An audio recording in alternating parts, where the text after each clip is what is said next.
쌍방울 그룹 대북 송금에 관여했다는 의혹으로 피의자로 입건된 더불어민주당 이재명 대표가 7시간 넘게 검찰 조사를 받고 있습니다.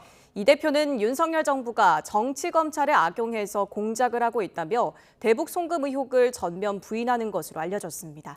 취재기자 연결해 보겠습니다. 김혜은 기자. 네, 사회부입니다. 자, 이재명 대표의 검찰 조사 시간 어느덧 7시간을 넘어가고 있습니다. 현재 이 조사 어떻게 진행이 되고 있습니까? 네, 오전 10시 반에 시작한 이재명 대표 대북 송금 의혹 관련 검찰 조사는 지금도 순조롭게 이어지고 있습니다. 이 대표는 오전 조사에서 혐의와 관련한 기초적인 질문에는 직접 상세하게 답변한 걸로 알려졌습니다. 다만 늦은 오후부터 이어진 핵심적인 질문에는 검찰에 제출한 8쪽 분량의 서면 진술서로 대신하고 있는 것으로 전해졌습니다.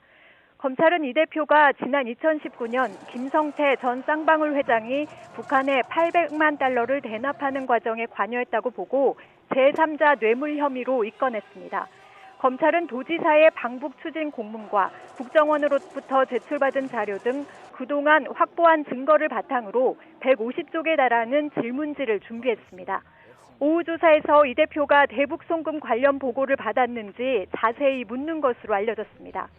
검찰은 단식 열흘 차인 이 대표의 건강 상태를 고려해서 의료진과 구급차를 대기시켰습니다. 심야 조사가 어려운 만큼 질의는 밤 9시 전후에 마치고 조서 열람에 들어갈 것으로 보여서 이 대표는 밤 10시 이후에나 청사를 나설 것으로 보입니다. 이 대표의 검찰 조사는 성남FC와 대장동 관련 의혹, 백현동 개발 특혜 의혹에 이어서 이번이 5번째입니다. 단식 열흘째로 다소 수척한 모습으로 나온 이 대표는 정치검찰이라며 강하게 비판했는데 직접 들어보시겠습니다.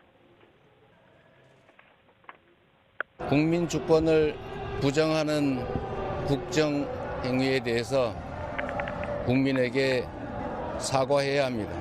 정치검찰을 악용해서 조작과 공작을 하더라도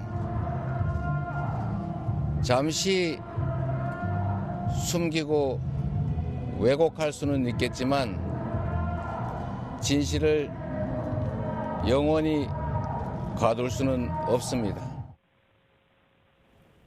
네, 이 대표가 핵심 질문에는 서면 진술서로 답변을 대신하고 있다고 했는데요. 이 진술서에는 어떤 내용이 담겼습니까? 네, 이 대표 측은 8장 분량의 서면 진술서 요약본을 통해서 대북 송금 관련 의혹을 조목조목 반박했습니다. 이 대표는 서면 진술서에서 쌍방울의 대북 사업을 위한 불법 대북 송금이 이재명을 위한 대북 송금 대납으로 둔갑했다며 의혹을 전면 부인했습니다. 쌍방울 그룹이 북한에 송금한 500만 달러는 대북 사업 이행 보증금으로 경기도와 관련이 없다고 반박했습니다. 또 당시 도지사였던 이 대표의 방북 비용 300만 달러에 대해서는 계속 내용이 바뀌어 허황된 주장이라고 비판했습니다.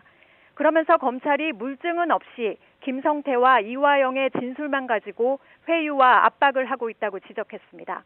검찰은 이 대표 조사가 모두 마무리되면 백현동 의혹과 묶어서 다음 주쯤 구속영장을 청구하는 방안을 검토하고 있습니다. 지금까지 사회부에서 YTN 김혜은입니다.